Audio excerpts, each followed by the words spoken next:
حضرات محترم، ابھی میں نے خطبہ مسنونہ کے بعد بہت ہی مشہور و معروف آیت کریمہ تلاوت کرنے کا شرف حاصل کیا۔ اللہ عز و جل وحدہ لا شریک ارشاد فرماتا ہے، کل نفس ذائقۃ الموت، ہر نفس کو موت کا مزہ چکھنا ہے۔ جتنے بھی جاندار چیزیں ہیں، انسان ہو، حیوان ہو، درندے پرندے جتنے بھی ہیں، سارے جانداروں کو ایک نہ ایک دن موت کی مزہ چکھنا ہے۔ سب کو اس دنیا سے جانا ہے اور ایک نہ ایک دن ہمیں بھی جانا ہے۔ اب آپ کو میں بتاؤں، موت کی بات آئی ہے تو سنیں۔ سب لوگوں کو معلوم ہوگا کہ جو فرشتہ روح نکالتا ہے اس سے ملک الموت کہتے ہیں۔ کیا کہتے ہیں اس سے؟ ملک الموت۔ ان کا نام کیا ہے؟ ملک الموت کا نام کیا ہے؟ ان کا نام حضرت عزرائیل علیہ السلام۔ ملک الموت کا نام کیا ہے؟ حضرت عزرائیل علیہ السلام۔ حضرت عزرائیل علیہ السلام موت کے فرشتے ہیں، وہی سب کی روح کو نکالتے ہیں۔ آپ نے دیکھا ہوگا کہ جب روح نفس انصری سے پرواز کرتی ہے، ملک الموت جب روح نکالتا ہے تو پریشانی کی شدت بڑھ جاتی ہے، پریشانیاں بڑھ جاتی ہے، ہماری آوازیں بند ہو جاتی ہے، زبان سے آواز نہیں نکلتی۔ لوگ تلقین پہ تلقین کرتے ہیں کہ پڑھو کلمہ لا الہ الا اللہ محمد رسول اللہ، لیکن تلقین کرنے کا طریقہ بھی بہت لوگوں نے غلط رکھا ہے۔ جو تلقین کرتے ہیں نا، مرض الموت کے وقت، جس کی موت کا وقت قریب ہوتا ہے، ہم اس کے پاس جا کر کے تلقین کرتے ہیں۔ کوئی سورہ یاسین کی تلاوت کرتا ہے تو تلقین کرنے کا طریقہ یہ نہیں ہے۔ بہت جگہوں پہ دیکھا جاتا ہے کہ مردہ کشمکش کے عالم میں ہے، پریشانی کے عالم میں ہے، اس کے اوپر پہاڑ ٹوٹ پڑے ہیں، اور ادھر اس کے قریب رہنے والے بولتے ہیں پڑھو لا الہ الا اللہ، پڑھو لا الہ الا اللہ۔ ایسا ہمیں تلقین نہیں کرانا ہے، بلکہ مردے سے ہمیں کچھ نہیں کہنا ہے کہ تم پڑھو لا الہ الا اللہ، اس سے نہیں کہنا ہے بلکہ خود پڑھنا ہے لا الہ الا اللہ محمد رسول اللہ۔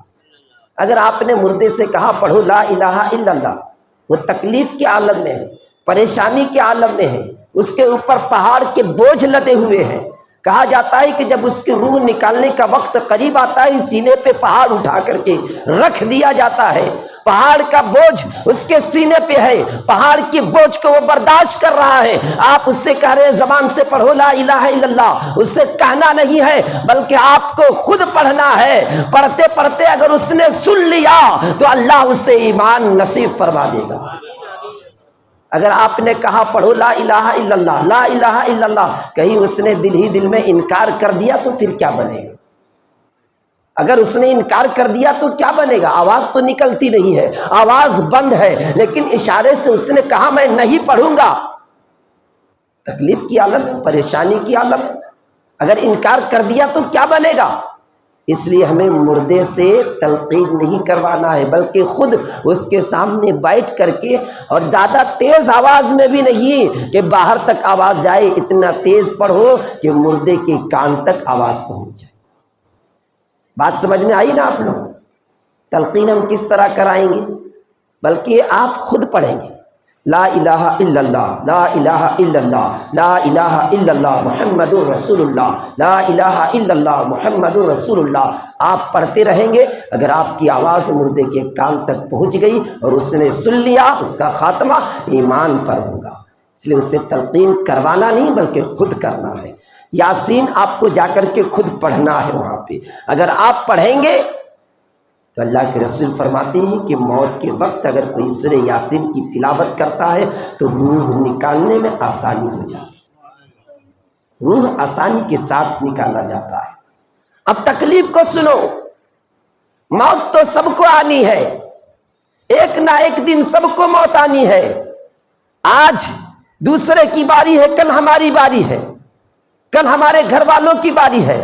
ملک الموت کہتا ہے جب کسی کا بیٹا گزر جاتا ہے، کسی کی بیوی چلی جاتی ہے، کسی کا باپ اس دنیا سے رخصت ہو جاتا ہے، تو ملک الموت دروازے کے پاس کھڑا رہتا ہے اور کہتا ہے اے دوسرے کے گلے پکڑ کر کے رونے والوں، تم اس موت، جس کی موت ہوئی ہے، جس کی میت ہوئی ہے، اس پہ تم مت رو، اپنے آپ پر رو لو، اس کے لیے نہ رو، اپنے آپ پر رو لو۔ ملک الموت فرماتا ہے کہ اس کے بعد تمہاری باری ہے، اس کے بعد تمہاری باری ہے، میں ایک ایک کر کے سب کی روح نکالوں گا، تمہارا گھر اجڑ جائے گا، تمہارا گھر ویران ہو جائے گا۔ اس کے بارے میں مت سوچ، اپنے بارے میں سوچ، اپنے بارے میں سوچ۔ اس کی روح تو نکل گئی، کل تمہاری باری ہے، اپنے بارے میں سوچ۔ آقا فرماتے ہیں کہ اگر ملک الموت کے گفتگو کو اگر دنیا والے سن لیتے تو کبھی برائیوں کی طرف اپنے قدم کو نہیں بڑھاتے، کبھی غلط کاموں کی طرف اپنے قدم کو نہیں بڑھاتے۔ ملک الموت دروازے پہ کھڑا ہو کر کے کہہ رہا ہوتا ہے کہ تم اس کے لیے مت رو، اپنے آپ پہ رو، تمہیں کل مرنا ہے، تو نے کون سے نیکیاں کی ہیں، تمہاری موت کل ہونے والی ہے، تو نے کون سا ایسا عمل کیا ہے جس سے تمہیں جنت مل جائے گی، اپنے آپ پر رو۔ لوگوں کی غیبتیں کرنے والے، لوگوں کی چغلی کرنے والے، لوگوں کی برائی کرنے والے، ایک دوسرے پہ تانا زنی کرنے والے، لوگوں پر بہتان لگانے والے، اپنے آپ پر سوچو کہ میرا کل کیا ہوگا، جس کی روح نکلنی تھی اس کی تو نکل گئی، ہمارا کیا ہوگا اس کے بارے میں سوچو، دوسرے کے بارے میں خیال بھی مت کرو۔